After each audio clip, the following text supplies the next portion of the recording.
아멘. 아멘. 이 시편 124편은 다윗이 썼다고 기록되어 있습니다. 표제어에 보면 다윗의 시, 곧 성전에 올라가는 노래 이렇게 되어 있습니다. 다윗이 기록했고 또 이 시는 사람들이 이스라엘 백성들이 성전에 올라가면서 예루살렘 성전에 올라가면서 불렀던 찬송 노래라고 이미 성경에 기록이 되어 있습니다. 다윗이 어떤 배경하에서 시편 124편을 썼는지는 정확하게 기록되어 있지는 않습니다.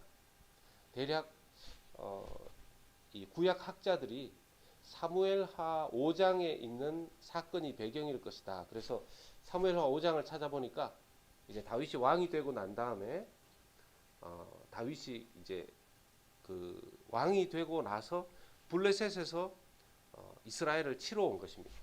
다윗이 왕 되었다는 얘기 듣고 블레셋이 공격을 한 것이죠. 그 상황도 다윗의 이 시편 124편의 기록의 일부 배경의 일부일 것이다. 그렇게 학자들이 추측을 하는데 다윗에게 있어서 이런 일들이 얼마나 많았습니까? 그러니까 어떤 사건을 여기에 대입해도 비슷한 환경이 될 것입니다. 많은 적들이 있었죠.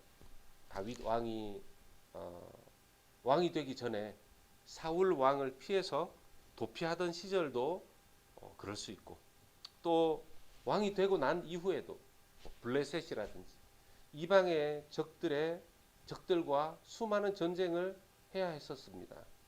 그 사건들 중에 하나일 수도 있을 겁니다. 어떤 사건이라 하더라도 제가 이걸 여기다가 어떤 사건이라 하더라도 다윗이 겪은 일들과 또 하나님께서 베풀어 주신 그 은혜, 그 은총, 이 장면은 오늘날 믿음의 사람들에게 주는 그런 메시지가 분명히 있다고 생각되어집니다.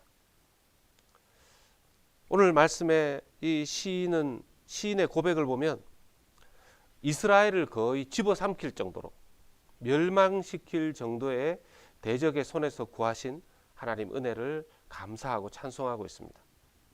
그래서 다윗은 하나님이 우리 편이셨기에 망정이지 하나님이 우리 편이 아니었다면 우리가 그 홍수 같은 적들의 손에 삼켜질 뻔하였다.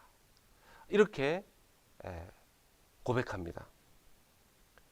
1절의 말씀에도 이스라엘은 이제 말하기를 여호와께서 우리 편에 계시지 아니하셨더라면 우리가 어떻게 하였으랴? 우리가 어떻게 되었겠느냐? 그걸 막 찬송합니다. 하나님이 우리 편이 아니셨다면 2절에 사람들이 우리를 치러 일어날 때에 여호와께서 우리 편에 계시지 아니하셨더라면 반복해서 말하죠. 3절에서 5절의 말씀을 보면 자기들이 당한 그 적들의 그 공격의 무시무시함이 이렇게 표현되어 있습니다. 그때 그들의 노여움이 우리에게 맹렬하여 우리를 산채로 삼켰을 것이며 4절에 그때 물이 우리를 휩쓸며 시내가 우리 영혼을 삼켰을 것이며 5절에 그때 넘치는 물이 우리 영혼을 삼켰을 것이라 할 것이로다.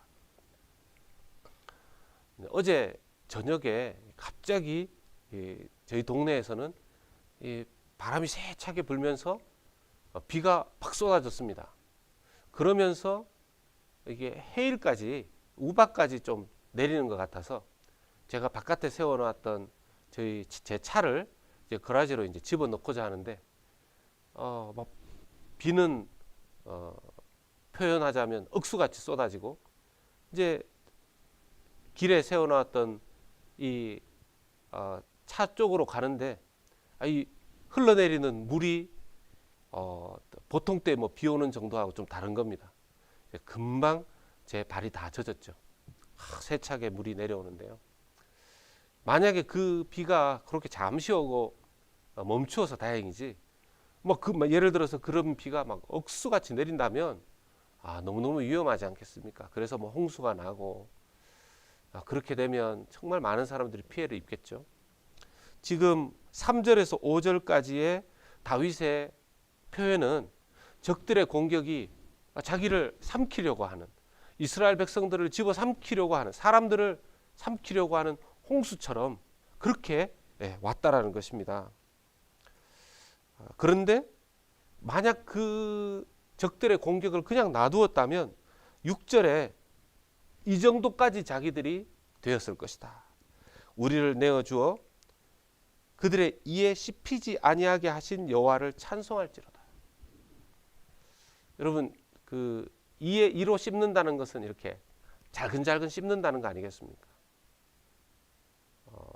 적들이 이스라엘을 삼켜서 그렇게 막 잘근잘근 씹어서 갈아서 없어질 정도의 그 정도의 일을 당했을 것인데 거기에서부터 하나님께서 건져주셨다. 그런 하나님을 찬송하노라 하는 것이 다윗의 고백입니다.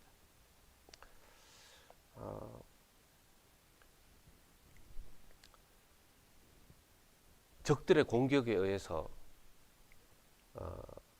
공격을 받을 때 참 이 대적들처럼 우리가 주 예수 그리스도로 인하여 주님을 믿게 되었고 하나님 백성이 되었는데 다윗도 이미 기름 부음 받은 왕으로서 이런 공격들을 받는데 우리도 우리의 원수 마귀가 또 그 대적들이 어떤 식으로든지 우리를 공격하는 이런 상황 속에 놓일 수 있을 것입니다. 그런데 다윗이 참 얼마나 전쟁을 잘하는 사람이었습니까?